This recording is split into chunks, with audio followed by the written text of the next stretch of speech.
Good morning, Craig Howard here. Happy to be with you. Um, I was reading a story this morning about the song "Dust in the Wind."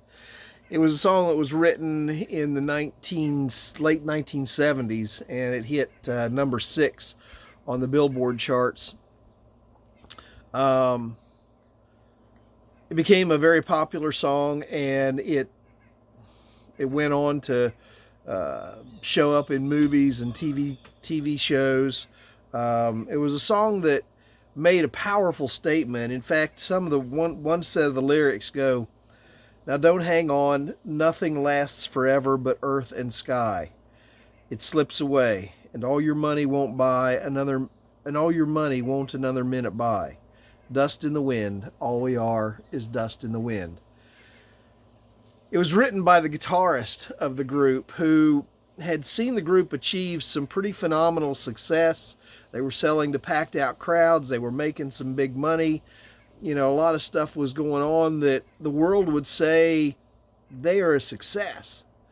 But he was looking at his life and said, in the end, what's it going to come to? What's it going to matter? What am I going to have when this life comes to an end? When I lay this life down, this body just returns to dust. All we are is dust in the wind. And he began to really take a close look at his life, and he began to talk to. There was a band member of a group that sort of opened for Kansas, and he began to share with him the message of the gospel and the work of Christ and what Christ had come to do. And he began to share these truths with him. And in doing so, he really began to weigh what the Word of God has to say. The guy introduced him to a Bible. He had been reading another book that claimed spiritual guidance, and I forget the name of the book, but it was sort of a cultist book. And he was looking at this thing and trying to figure out where his life was going. And finally, about 1980, in a dressing room, he gave his life to Jesus Christ. And he said he began to realize that life was more than dust in the wind. It was preparing him for a home in eternity with Christ. Sometimes we get the idea that life is futile, that there's really no purpose in it. We're just kind of going through the motions. We live, we die. There's really very little point, some people think. Some people think that in this life is all that we have, so you better grab all that you can grab while you can get it and enjoy it, because tomorrow you're going to die. But I believe there's a reality that's much bigger than that.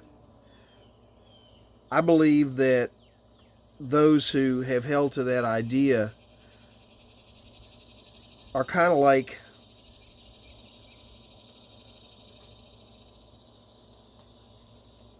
the rich man that was talked about in the parable in Luke 12, verses 16 to 21. It says, "And he told them this parable. The ground of a certain rich man yielded an abundant harvest. And he thought to himself, what shall I do? I have no place to store my crops. Then he said, this is what I'll do. I'll tear down my barns and build bigger ones, and they will store my surplus grain. And I'll say to myself, you have plenty of grain laid up for many years.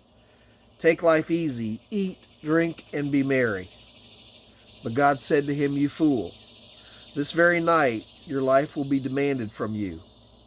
Then who will get what you've prepared for yourself?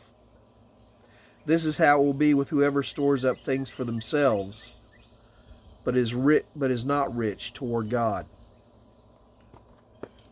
We can spend our life accumulating stuff, and to some degree, just about everybody who lives in this country does that. Or we can spend our life focusing on the things that are eternal, and the things that matter, and the things that are going to have eternal consequence, not only for ourselves, but for family and friends and people we come in contact with. You're more than dust in the wind.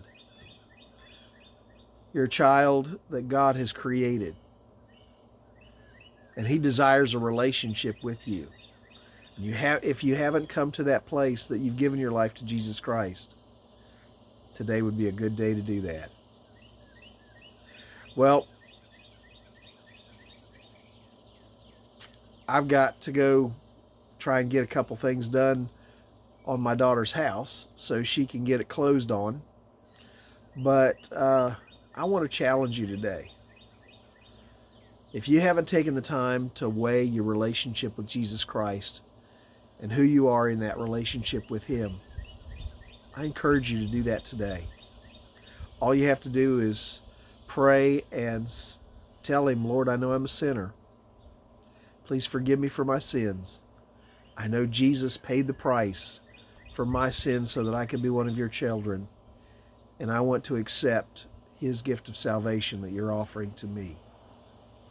Something like that. He'll hear you and He knows your heart. And then I would recommend, if you do that you go tell a pastor or get involved in a church. Don't just sit back and watch people on YouTube or on Facebook, but get connected with a church and its fellowship. Well, you have a great day. I'll talk to you, Lord willing, tomorrow. God bless.